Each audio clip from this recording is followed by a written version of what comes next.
people do interviews with these wise people, and so rarely do we see them able to talk together.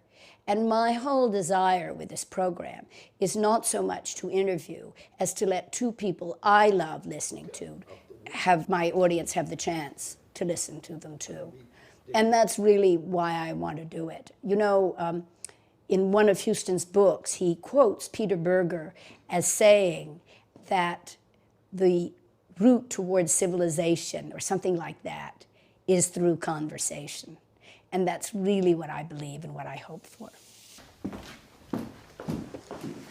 What does it feel like to labor under this burden of people feeling sorry for you? I know.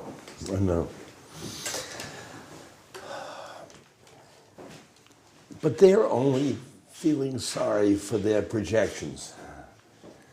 And I find that life is avoiding other people's projections.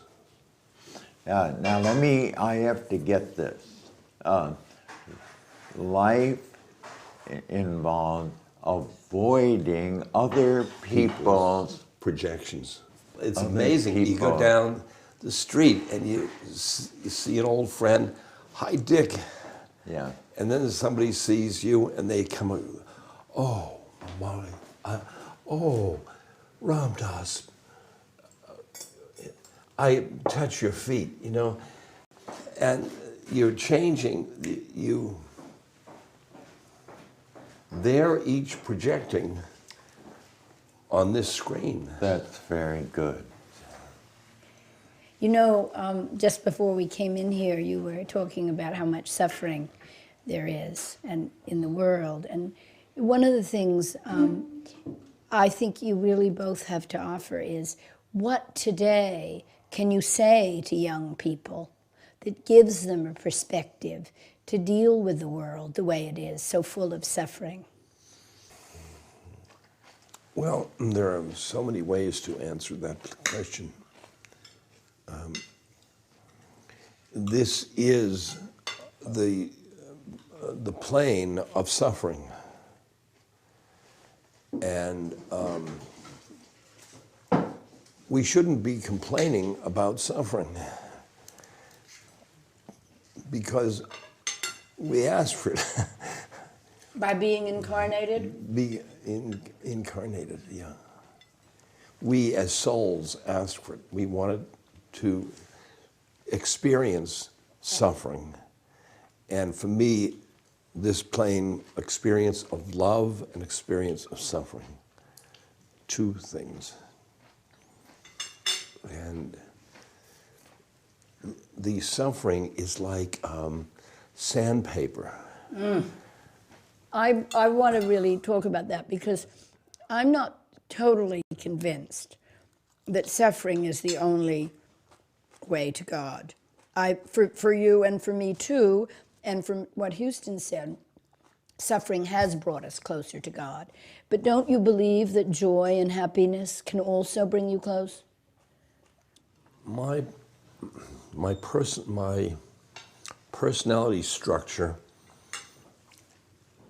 was such that I use suffering. Oh, Ram Dass, you're Jewish. Well, I thought that was the factor. Oh, you did? Yeah. And I thought, and because of my being a therapist and thing, I was always, people bring their suffering. Yeah. And I was suffering, and pretty soon,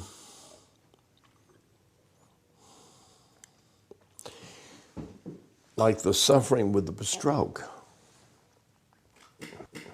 it changed my perception of myself. It didn't just change my body. Mm-hmm.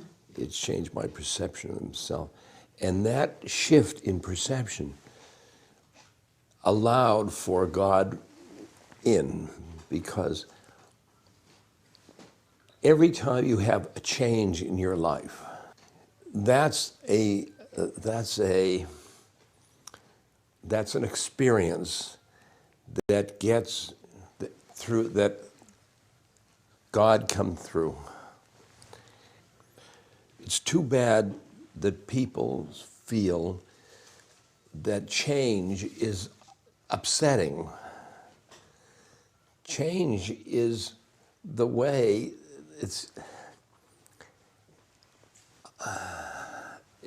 It opens the door. it opens the door, because your